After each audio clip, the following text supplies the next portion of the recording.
시청자 여러분 안녕하십니까. 뉴스7의 김명우입니다. 한국인 대학생이 캄보디아에서 고문으로 숨진 사건이 정부 차원의 문제로 부각된 가운데 숨진 박 씨가 얼마나 처참한 상황에 처했었는지 말해주는 증언이 나왔습니다. 이처럼 한국인들이 캄보디아에서 취업 사기나 감금 피해를 당하는 일이 급증하자 경찰은 현지에 전담 경찰을 파견하기로 했습니다. 현지 경찰이나 인터폴과도 공조수사를 벌인다는 방침인데 그동안 계속되어온 한국인 피해를 감안하면 조금 더 적극적인 대처가 아쉽습니다. 첫 소식 강석 기자입니다. 지난 8월 8일 캄보디아 보코산 지역의 한 농장 트럭에서 숨진 채 발견된 대학생 박모 씨. 박 씨가 숨지기 전 목격했다는 30대 남성은 너무 맞아 걷지 못하고 숨을 못 쉬는 상태였다고 증언했습니다. 이 남성은 박 씨가 발견된 다음 날 캄보디아 범죄조직 단지에서 양정부 공조로 구조된 한국인 14명 가운데 한 명입니다.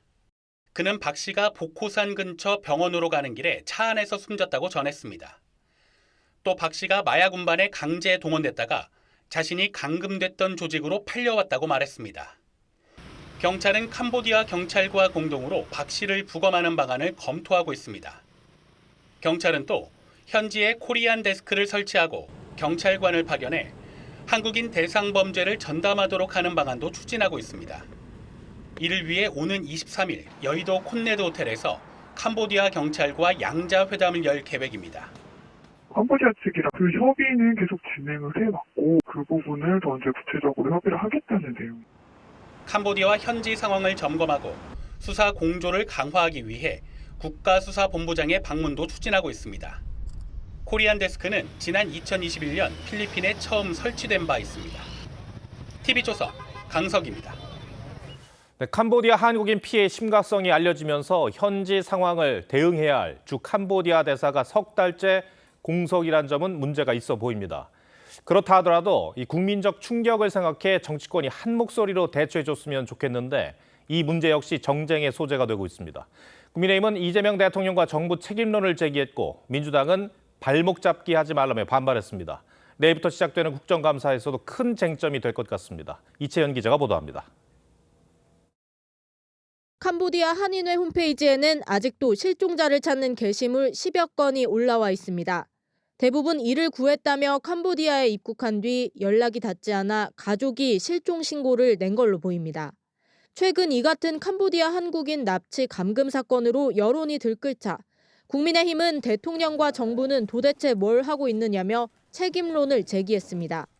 전 정부가 임명한 박정욱 대사가 지난 7월 구임한 후 캄보디아 대사가 석 달째 공석이라 사망 대학생 시신 송환 등 대처가 미비하다고도 주장했습니다. 캄보디아를 포함해서 43곳이 대사나 총영사도 없이 방치되고 있습니다. 이재명 대통령은 어제 저녁 외교부에 총력 대응을 지시했는데 사건 공론화 후에야 대응을 지시했다며 늑장 대응은 불안을 더 키우고 있다고 비판했습니다. 민주당은 이 대통령과 정부, 민주당은 국민 안전을 지키려 최선을 다하고 있다고 반박했습니다. 이런 사건에 대해서는 함께 머리를 맞대는 게 공당의 자세라며 정쟁을 멈춰달라고 했습니다. 사건이 있을 때마다 그렇게 대통령과 정부의 발목을 잡고 늘어지는 그런 태도는 이제 그만. 내일부터 시작되는 국회 국정감사에서도 외통위와 정무위 등에서 캄보디아 납치 사건을 둘러싸고 책임 공방이 이어질 것으로 예상됩니다. TV조선 이채연입니다. 네, 양평군 공무원 사망 사건과 관련해 국민의힘은 김건희 의혹 특검팀을 겨냥해 파상 공세를 펴고 있습니다. 고인의 유서와 검찰 조사 CCTV를 공개하라며 진상규명을 촉구했고 민중기 특검에 대한 폭력수사특검법 발의도 예고했습니다. 민주당은 국민의힘이 수사를 피하려 꼼수를 부린다고 했습니다. 고승현 기자입니다. 국민의힘은 기자간담회를 열고 김건희 특검이 합법적 폭력을 가해 무고한 국민을 죽음에 이르게 했다며 해당 특검팀에 대한 폭력수사특검법을 발의하겠다고 밝혔습니다. 고인의 유서와 시신을 갖고 도대체 경찰은 무엇을 하는 것입니까? 이는 고인을 2번 죽이는 만행에 가까운 작태입니다. 가칭 민중기 특검의 폭력수사특검법을 발의하겠습니다. 특검이 산후조리원까지 압수수색했다는 사실도 공개했는데 우원식 국회의장과 김병기 원내대표의 가능한 빠른 시일 내 본회의를 열어 특검법을 처리해달라고 촉구할 방침입니다. 주진우 의원은 진상규명을 위해 유서 전체와 수사 과정이 담긴 CCTV를 공개하라고 했습니다. 하지만 민주당은 국민의힘이 현재 진행 중인 수사를 흔들고 자신들의 죄를 피하려는 꼼수를 부리고 있다며 고인과 유가족에 대한 최소한의 예의를 지키라고 지적했습니다. 이 안타까운 죽음을 정치에 끌어들여 특검의 수사를 흔들고 자신들의 죄를 피해보려는 꼼수에 지나지 않습니다. 또 11월 안에 3대 개혁을 완수하겠다며 개혁의 본질을 흐리는 국민의힘의 공격에 당정대는 흔들리지 않겠다고 했습니다. 국민의힘 법사위원들은 민중기 특검팀을 내일부터 진행될 국정감사의 증인으로 추가 신청했습니다. TV조선 고승현입니다. 네, 이번 양평군 공무원 사망 사건으로 법조계에서도 특검 수사에 대한 비판이 계속 나오고 있습니다. 김건희 특검은 외형상 3특검 가운데 최다 인원을 기소했지만 김 여사가 빠진 사건들이 많아 특검의 취지를 살리지 못하고 있다는 겁니다. 송무빈 기자가 취재했습니다. 김건희 특검 건물 앞에 숨진 양평 공무원의 위패가 놓인 시민 분향소가 마련됐습니다. 바로 옆에서는 강압 수사를 비판하는 집회가 열렸습니다. 특검을 해체하라! 김건희 특검은 지난 7월 수사 개시 이후 100여일 동안 김 여사를 비롯해 19명을 재판에 넘겼습니다.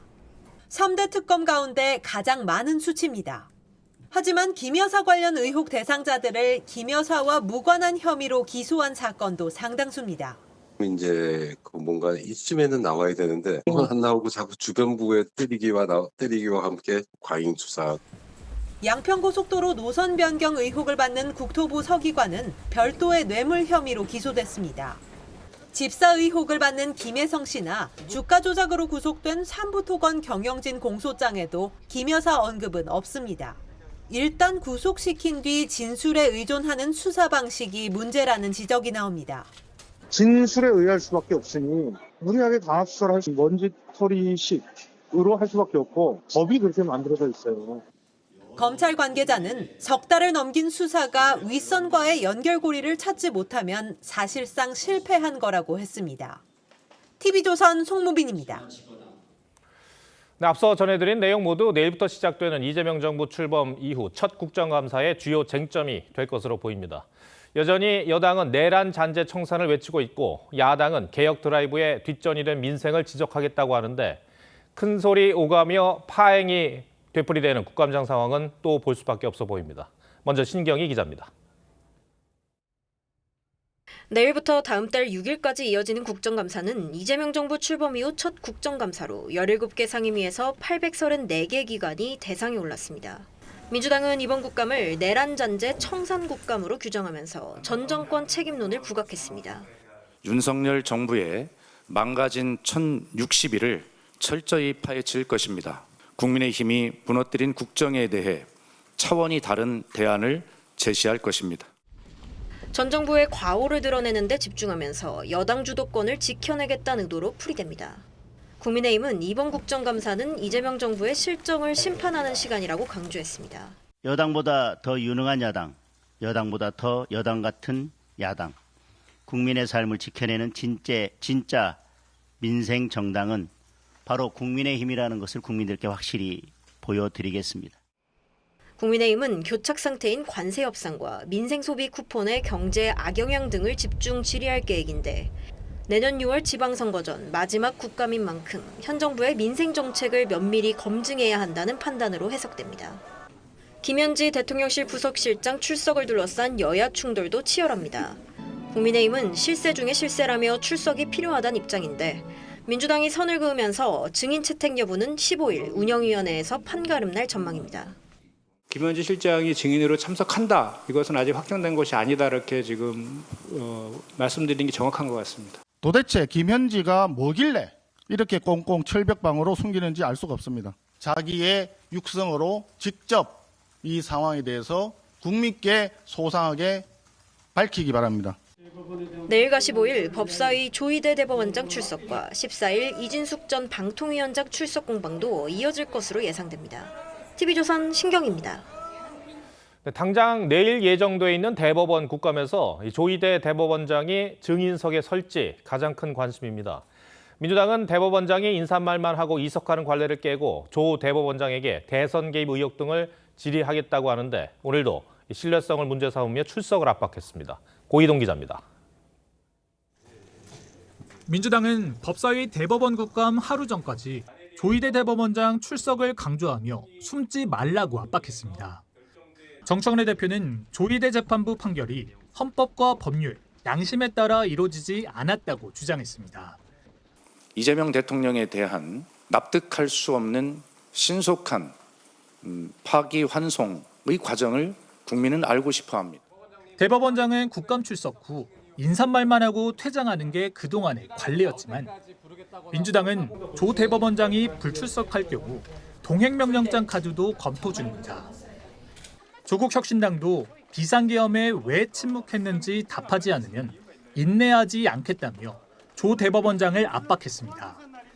국민의힘은 민주당의 증인 출석 요구를 사법 말살로 규정하고 삼권 분립을 정면으로 부정하는 초유의 폭거라고 반발했습니다. 국민의힘 법사위원들은 기자회견을 열고 추미애 법사위의 폭주를 멈춰야 한다고 했습니다. 이재명 민주당 추미애 법사위의 이러한 폭주를 이대로 둬서는 안 됩니다. 법조계에서는 조 대법원장이 관례대로 이석 양해를 구하거나 재판 관련해 원론적인 답변만 할 거란 관측이 나옵니다.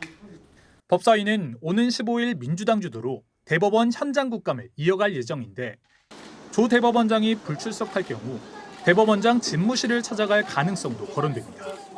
TV조선 고희동입니다. 이번 국정감사에도 그동안 지적을 많이 받아왔던 일들이 되풀이되고 있습니다. 이 대기업 총수를 비롯해 기업인들이 또 대거 증인으로 채택이 된 건데 물론 필요하다면 이들도 증인으로 나와야겠죠. 하지만 올해도 보여주기식 국감으로 기업 길들이기가 반복되는 것 아니냐는 우려가 벌써부터 나옵니다. 이상배 기자입니다. 국회 정무위원회는 계열사 부당 지원 관련 실태 점검을 이유로 최태원 SK그룹 회장을 증인으로 채택했고 국회 행안위는 정의선 현대차그룹 회장, 산자위는 정용진 신세계그룹 회장 등의 국회 출석을 요구했습니다. 이번 국감에 출석하는 경제계 인사만 200명에 육박합니다. 역대 최대 규모였던 지난해 기업인 증인 참고인 159명을 뛰어넘습니다. 앞서 민주당 지도부는 재계 관계자와 대표 출석을 최소화하겠다고 밝혔습니다. 참석이 필요 없는 대표들 또 특히 오너들이죠. 그런 걸 할 필요는 없겠다 이렇게 생각이 들어가지고요.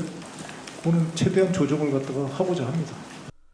미국 관세 정책에 따른 불확실성이 커지고 있는 가운데 기업 길들이기만 반복되고 있다는 지적이 나옵니다.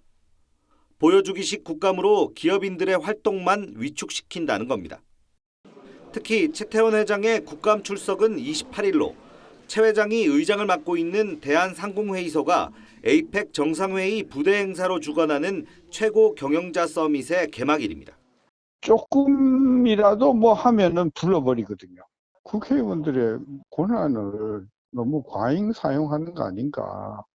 지난해 애플코리아 부사장은 국감장에 출석해 7시간이 지난 뒤 인앱 결제 수수료에 대해 첫 질문을 받았고 3분 40초 답변만 하고 돌아가 부실 국감에 대한 논란을 키웠습니다. TV조선 이상배입니다.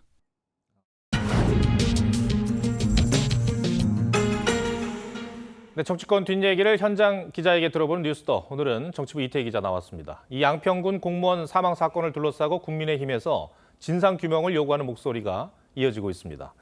자, 이 기자, 특검에 강압 수사가 있었는지 이 특검과 유족 측의 입장이 반대잖아요. 근데 유서와 CCTV가 만약에 공개가 되면 진실이 밝혀질 수 있을까요? 결국 당시 조사 과정을 가장 객관적으로 보여줄 수 있는 게 조사실 CCTV라는 게 국민의힘 주장입니다. 지금 화면으로 보시는 건 지난해 수원지검에서 공개한 영상 녹화 조사실 내부 모습인데요. 이처럼 검찰 조사실에는 조사 과정을 기록하는 CCTV가 설치되어 있습니다.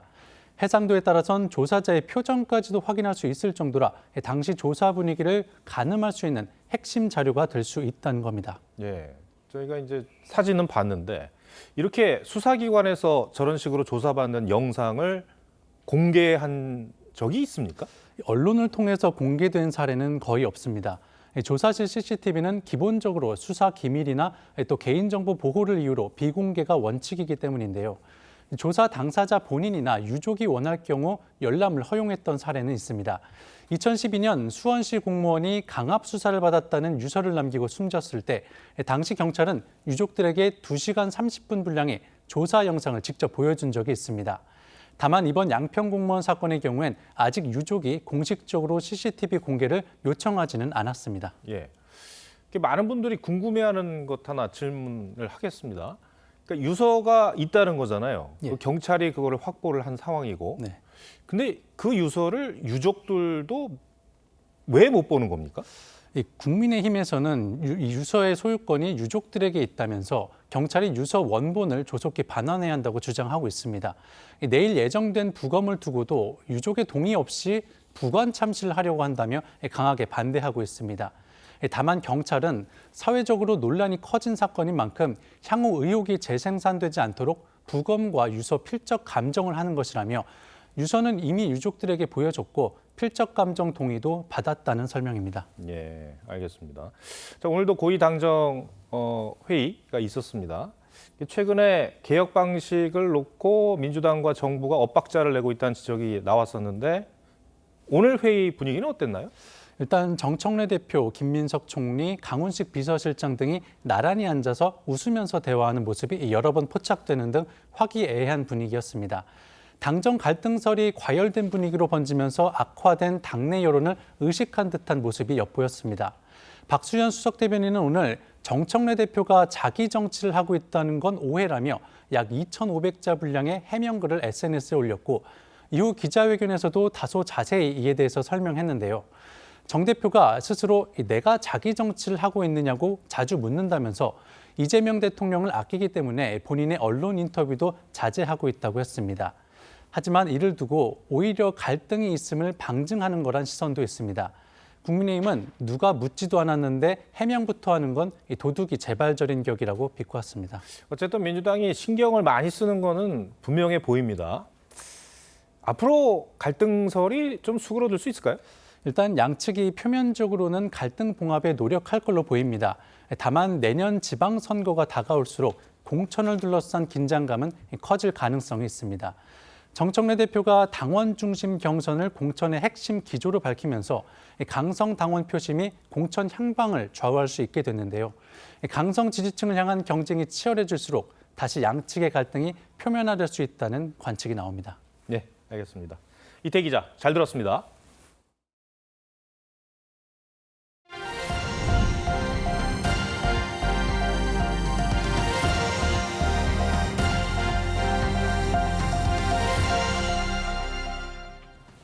중국의 히토류 수출 통제 강화에 미국이 100% 보복 관세 부과 방침을 밝혔다는 소식 어제 전해드렸죠.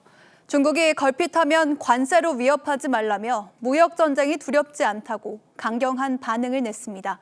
다만 미중 정상 간 합의를 지키라며 대화의 문은 열어뒀습니다. 신은서 기자입니다. 중국 상무부가 오늘 홈페이지에 게재한 입장문입니다. 사흘 전 발표한 히토류 등 수출 통제는 정상적 행위라며 걸핏하면 고액 관세로 위협하는 것이 올바르지 않다고 했습니다. 히토류 통제에 반발한 미국이 100% 추가 관세 등을 예고한 것을 겨냥한 겁니다. 动辄以高额关税进行威胁，不是与中方相处的正确之道。对于关税战，中方的立场是一贯的，我们不愿打，但也不怕打。 중국 상무부는 미국이 무역 협상 뒤에도 추가 제재를 내놓고 있다며 일일이 항목을 열거했습니다. 미국이 고집대로 한다면 단호히 상응 조치를 취하겠다고 경고하기도 했습니다. 트럼프 대통령은 지난달 시진핑 주석과의 전화회담에서 경주 에이펙 정상회의 계기 대면 만남 등에 합의했다고 자랑했지만 전날엔 보복 관세를 발표하면서 이를 뒤집을 가능성마저 시사했습니다. Trade war. Trump says that it's because of China. He says that China. 다만 중국과 미국 모두 대화의 문은 완전히 닫진 않고 있습니다. 이 때문에 미중 양국이 회담에서 밀리지 않기 위한 기선제압에 나서며 강대강 대결을 재점화하고 있다는 분석이 나옵니다. TV조선 신은서입니다. 미중 무역 전쟁이 본격화하는 건 아닌지 우려가 나오는 가운데 트럼프 대통령의 한마디에 세계 증시가 출렁이며 개인 투자자들은 마음을 졸이고 있습니다. 서학개미들은 연휴 기간 전주에 2배 넘는 미국 주식을 사들였는데 금융시장이 흔들리며 울상입니다. 오현주 기자입니다. 2년치 연봉이 하루 만에 날아갔다. 어제 1억이 사라졌다. 트럼프발 미 증시 폭락에 서학개미들이 한탄을 쏟아냅니다. 최근에 미국 시장이 좋아가지고 이 AI 쪽에 열풍이 많아서 AI 관련주를 매입을 했어요. 연휴 동안에. S&P 500과 나스닥은 트럼프가 관세 정책을 발표했던 4월 이후 최대 낙폭을 기록했습니다. 추석 연휴 기간 개인 투자자들은 미국 주식 12억 4,187만 달러어치를 순매수했습니다. 한 주 전보다 2배 넘게 늘어난 겁니다. 주로 테슬라, 팔란티어 등 AI 관련주를 쓸어 담았습니다. 미 증시와 함께 최근 상승장이었던 가상화폐 시장도 트럼프 발언으로 급락하며 투자자들을 애태우고 있습니다. 평소보다는 좀 더 많이 들어갔던 것 같아요. 들어가면 들어갈수록 점점 더 떨어져서 이제 여유 자금은 더 바닥이 나고 오늘 아침에 앱을 지웠습니다. 비트코인은 한때 11만 달러 선이 무너졌는데 지난 6일 기록한 사상 최고가보다 10% 넘게 떨어졌습니다. 이더리움과 리플 등도 줄줄이 하락했습니다. 코로나 사태에 버금가는 급락장이라는 평가도 나옵니다. 미중 무역 갈등이 다시 격화될 거란 우려에 역대 최고치를 기록했던 코스피도 조정 국면을 맞을 가능성이 커져 국내 투자자들이 불안한 밤을 보내고 있습니다.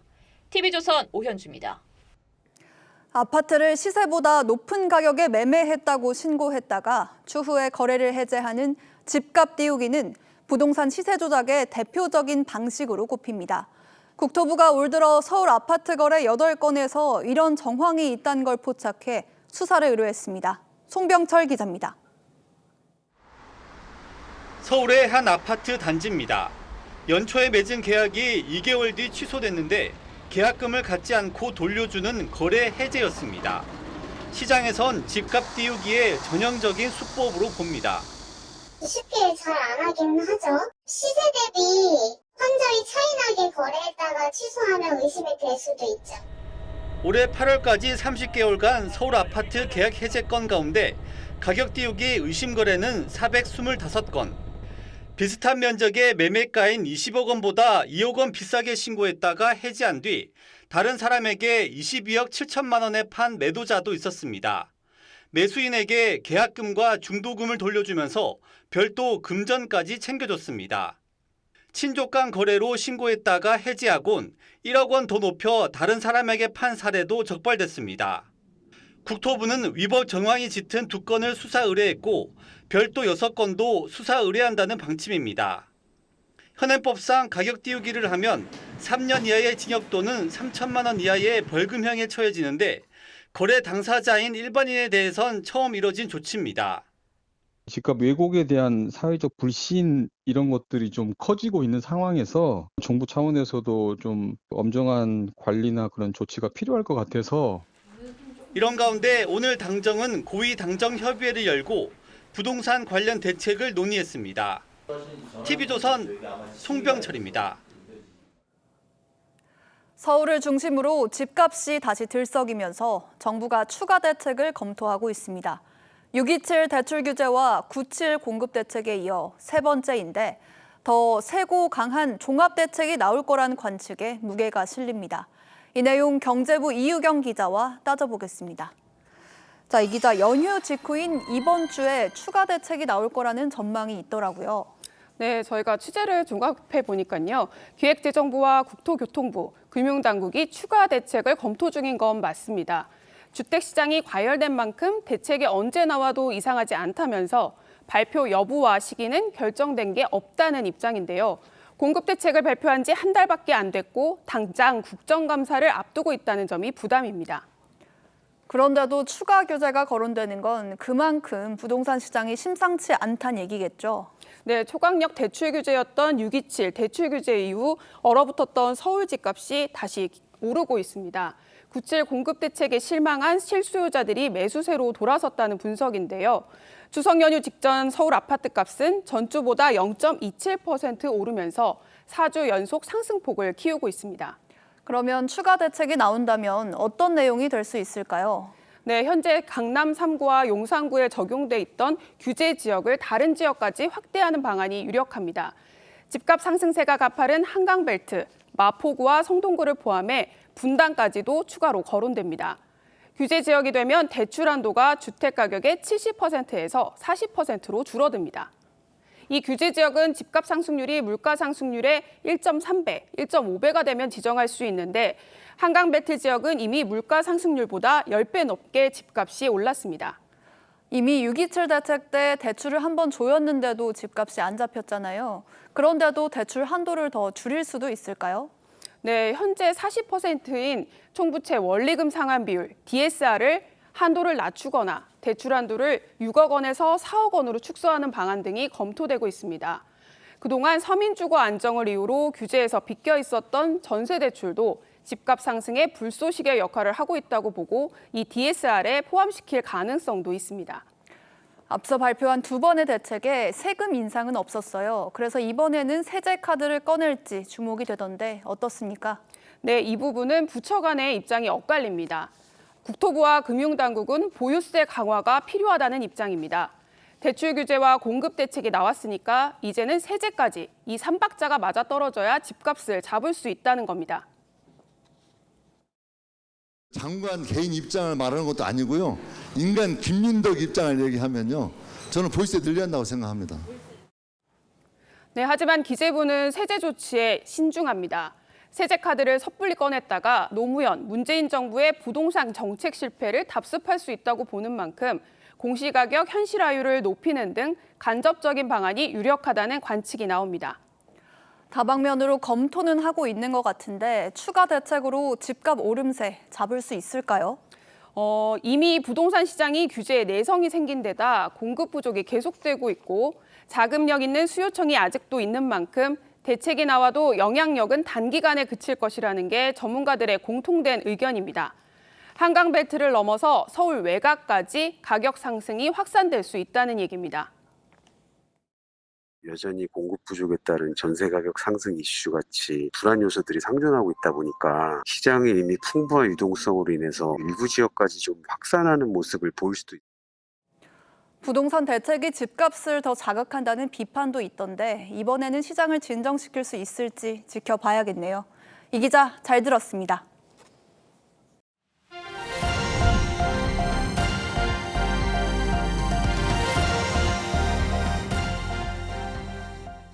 어젯밤 경기 과평의 한 횟집에서 불이 나 40대 부부와 10대 남매 등 일가족 4명이 숨졌습니다.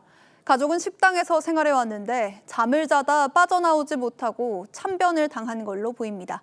이승훈 기자입니다. 3층 건물 뒤편으로 화염이 치솟습니다.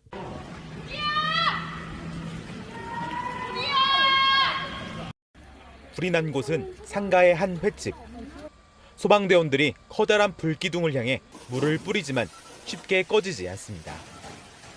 어젯밤 11시 20분쯤 난 불은 3시간 30분 만에 꺼졌습니다. 창문 열고서 부랴부랴 소리 질렀죠. 그래서 혹시 사람 사니까 피하라고. 하지만 40대 부부와 10대 자녀 2명이 불길을 피하지 못하고 숨졌습니다. 식당 안 주거 공간입니다. 일가족 4명은 이 안에서 숨진 채 발견됐습니다. 문이 없는 상태였습니다. 그러다 보니 이분들이 대피하지를 못하고. 40대 부부는 6, 7년 전 횟집 건물을 사면서 돈이 부족하자 아파트를 팔고 자녀들과 가게에서 함께 생활해왔던 것으로 알려졌습니다. 진짜 착하게 음식도 잘하고 사람들이 다 칭찬했어요. 안타깝다고. 우리도 막 울고 싶어. 경찰과 소방당국은 1차 합동감식 결과 방화 등 범죄 혐의점은 없는 것으로 파악하고 화재 원인을 밝히기 위해 조만간 2차 합동감식을 할 예정입니다. TV조선 이승훈입니다. 국내 최대 규모인 부산항이 장기간 방치된 선박들로 몸살을 앓고 있습니다. 녹슨 선체에서 기름이 새어나오고 쓰레기도 마구 버려지고 있는데 과태료를 부과하겠다는 경고문에도 소용이 없다고 합니다. 이렇게 방치된 선박 100척이 넘는다는데 어떤 사연인지 하동원 기자가 취재했습니다. 부산항 제4물량장. 선박 수십 척이 정박해 있습니다. 그런데 가까이 가보니 선체 곳곳이 녹슬어 있는 선박들이 한두 척이 아닙니다. 선박 주변 바닷물엔 기름띠가 있는가 하면 페트병과 스티로폼 등 각종 쓰레기도 둥둥 떠다닙니다. 장기간 운항하지 않고 방치된 선박들입니다. 항만고사 직원들은 선주에게 등록하지 않으면 과태료를 부과한다는 경고문을 붙이고 다닙니다. 선주들이 파악이 안 되기 때문에 자기들 오면 거기 전화번호를 넣으라고 했고 기록을 하라 했고. 석 달이 지나 사정은 달라졌는지 다시 가봤습니다. 경고장 붙인 그대로 선박들이 같은 장소에 방치되고 있습니다. 가판이 고철도 그대로 쌓여 있습니다. 태풍 건다가 하면 저렇게 시계 다니고 밥도 다 끊어지고 있다니. 주변 쓰레기도 그대로입니다. 항만고사는 선주의 동의 없이는 방치 선박을 당장 처리할 방법이 없다고 말합니다. 선주를 찾아야 됩니다. 못 찾을 경우에는 계고를 하거나 행정 절차를 거쳐 대집행을 할 수 있는데 상당한 시일이 소요됩니다. 항만당국은 장기 방치된 선박이 100척이 넘는 것으로 파악하고 있는데 안전사고 우려가 있는 7척을 우선 별도 관리하기로 했습니다. TV조선 하동훈입니다. 추석을 맞아 전국 곳곳 정치인들의 명절 인사 현수막이 홍수를 이뤘습니다. 내년 지방선거를 앞두고 있어 예비 후보들은 불법인 줄 알면서도 현수막을 내걸었는데요. 대부분 철거되지 않아서 뒷정리는 지자체들의 몫이 되고 있습니다. 이성진 기자가 취재했습니다. 서울 서대문구의 한 교차로입니다. 추석이 엿새나 지났지만 정치인들이 명절 인사를 위해 내건 현수막들이 그대로 걸려 있습니다. 지난 9일까지였던 개시 기한도 넘겼습니다. 추석이 다 지났는데도 저런 것들이 걸려 있다 보니까 시기에 맞게 철거가 되면은 여기 훨씬 더 깔끔하게. 20개가 넘는 현수막이 어지럽게 내걸린 경남 창원의 한 삼거리. 추석 연휴가 끝나자마자 자치단체가 현수막 철거를 시작했습니다. 작업자는 4m 길이 장대 끝에 단 낫으로 신호등 높이에 매단 현수막의 끈을 자릅니다. 너무 많아갖고 신호등도 불편을 끼치고 합니다. 떼어낸 현수막들을 돌돌 말아 트럭에 싣습니다. 작업자들이 30분 만에 창원 시내 3곳에서 수거한 현수막은 50개에 이릅니다. 정치 현수막으로 도배가 됐던 교차로는 한결 깨끗해졌습니다. 복잡하게 걸려가 있으니까 항상 보기가 좀 안 좋죠. 지금은 깨끗하게 좋네요. 일시에 대량 수거한 정치 현수막은 재활용하기도 어려워 모두 태워버립니다.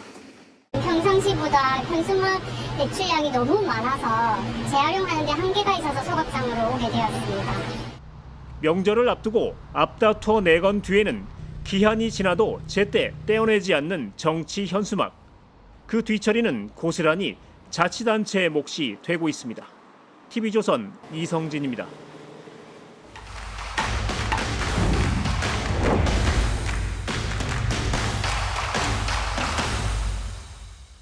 화학전에서 필수품인 군 방독면이 세균과 곰팡이로 오염된 채 사용되고 있는 것으로 드러났습니다. 통상 선임자가 쓰던 방독면을 후임 장병들이 물려받아 쓰게 되는데 이런 중고 방독면은 세척을 해도 감염 위험이 큽니다. 변정현 기자가 단독 보도합니다. 국방부 산하 국군의학연구소가 지난 2010년 방독면 위생 상태를 점검한 연구 결과입니다. 8개 부대에서 무작위로 방독면 140개를 검사했는데 모든 방독면에서 세균과 곰팡이가 검출됐습니다. 피부 감염과 폐혈증 등을 일으킬 수 있는 세균들이었습니다. 지난 2021년에는 방독면 40개를 무작위로 뽑아 세척 후 세균이 남아있는지 살펴보는 연구도 진행됐는데 절반 이상인 21개에서 세균이 검출됐습니다. 군 내부 지침에선 방독면을 따뜻한 비눗물로 세척해 관리하라고 안내하지만 한계가 있다는 지적입니다. 우리 세척도 하고 잘 건조를 시키고 해야 되는데 이 여건상 보면은 부대에서 실질적으로 그렇게 하는 게 좀 잘 안 이루어지는 것 같더라고요. 그래서 군 방독면 운영 수명은 약 20년으로 정해져 있어 선임병이 쓰던 방독면을 후임병이 물려받아 사용하는 사이 세균 전염의 위험까지 있습니다. 여러 사람이 돌려 쓰다 보니 위생관리에 문제가 있습니다. 따라서 방독면을 일반 물자로 전환해서 개인이 책임 있게 관리할 수 있도록 하는 조치가 필요합니다. 새 제품을 개별 지급하도록 시스템이 바뀌기 전까지 살균 소독을 강화할 수 있는 규정이 마련돼야 한다는 지적이 뒤따릅니다. TV조선 변정현입니다. 네, 중국인 단체 관광객 무비자 입국이 시행된 지 2주가 됐습니다. 경제적으로 힘든 시기에 큰 힘이 된다는 긍정적 반응이 있는가 하면 공중 질서를 무시하는 행태에 눈살이 찌푸려진다는 지적도 많습니다. 오늘은 이낙원 기자가 돌아온 중국인 관광객에 포커스를 맞춰봤습니다. 추석날 한 온라인 커뮤니티에 올라온 사진입니다. 한 여성이 아이를 들어올리고 있고 바닥엔 물티슈가 놓여 있습니다. 작성자는 중국인 여성이 천연기념물인 제주 용머리 해안에서 아이의 용변을 보게 했다고 주장했습니다. 연휴 기간 중국인 여성들이 경기 고양시의 음식점 안에서 담배를 피웠다는 영상도 올라왔습니다. 중국인 관광객 무비자 입국이 시작된 지 2주 차인데요. 제가 직접 관광지를 돌아다니며 실제로는 어떤지 알아보겠습니다. 서울 명동 상인들은 중국 관광객들이 크게 달라졌다고 긍정적으로 평가했습니다.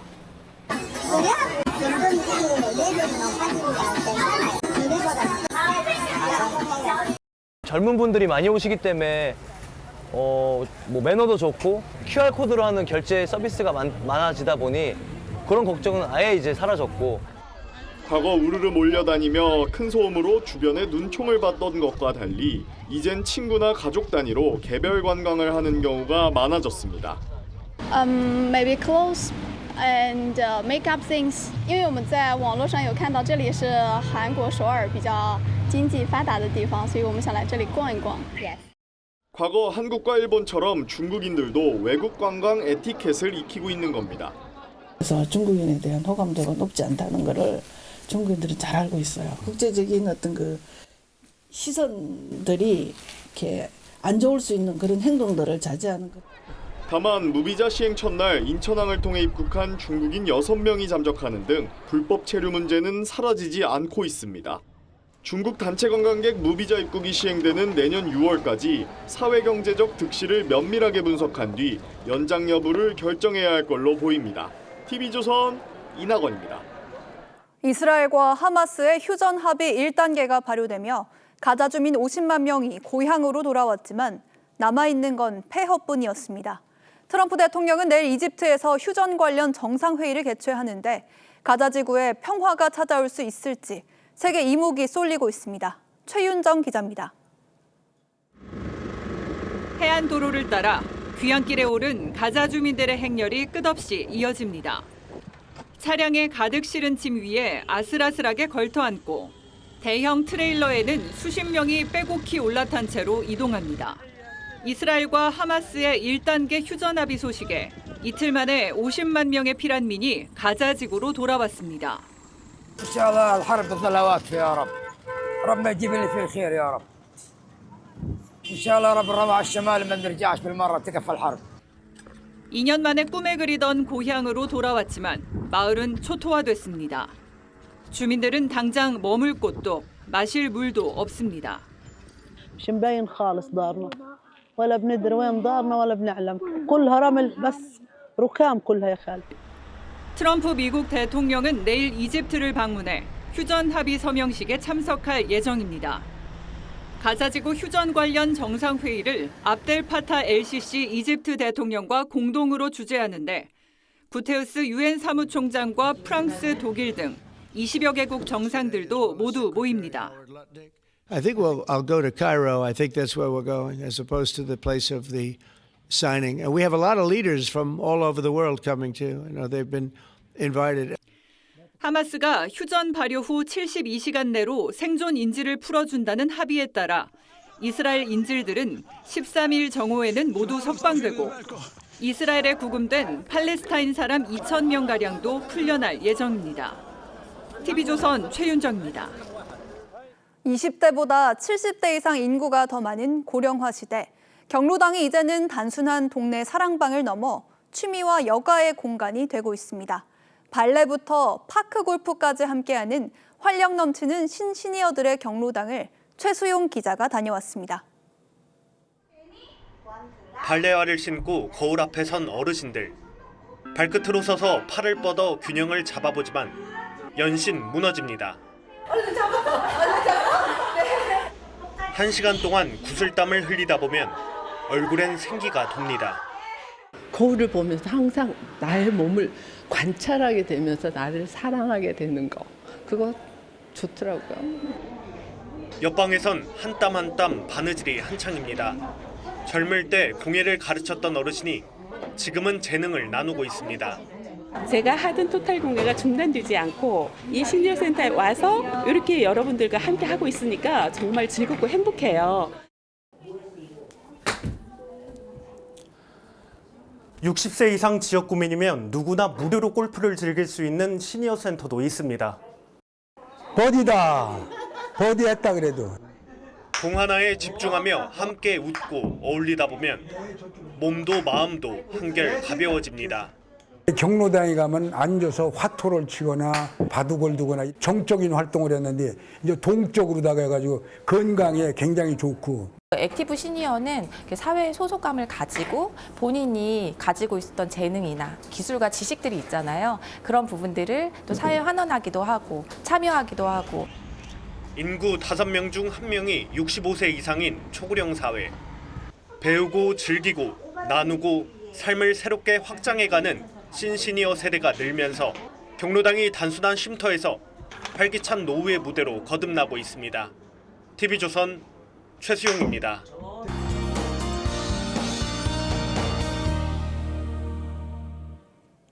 가을이 깊어가는 가운데 연일 날이 흐려 아쉽습니다. 그래도 휴일을 맞아 가을을 즐기는 시민들을 볼 수 있었는데요. 내일과 모레도 전국에 비 예보가 있습니다. 오늘 밤 동해안과 중북부를 시작으로 전국에 비가 내릴 텐데요. 내일 오후부터 강원 영동과 남부를 중심으로 시간당 10에서 20mm의 강한 비가 집중되겠습니다. 강원 영동에는 최대 120mm 이상의 많은 비가 내리겠고 그 밖의 지역에도 10에서 70mm의 비가 예상됩니다. 모레까지 동해안을 중심으로는 바람도 무척 강하겠고요. 강원 산지는 안개가 짙게 끼겠습니다. 내일 아침 서울이 17도로 오늘과 비슷하게 시작하겠고요. 한낮에는 서울이 18도, 춘천 16도로 중부지방은 대체로 선선하겠습니다. 반면 남부지방은 25도를 웃돌며 늦더위가 이어지겠습니다. 이번 주 내내 곳곳에서는 비가 내렸다 그치기를 반복하겠습니다. 날씨였습니다. 10월 10일 일요일 뉴스7 마치겠습니다. 시청해주셔서 고맙습니다.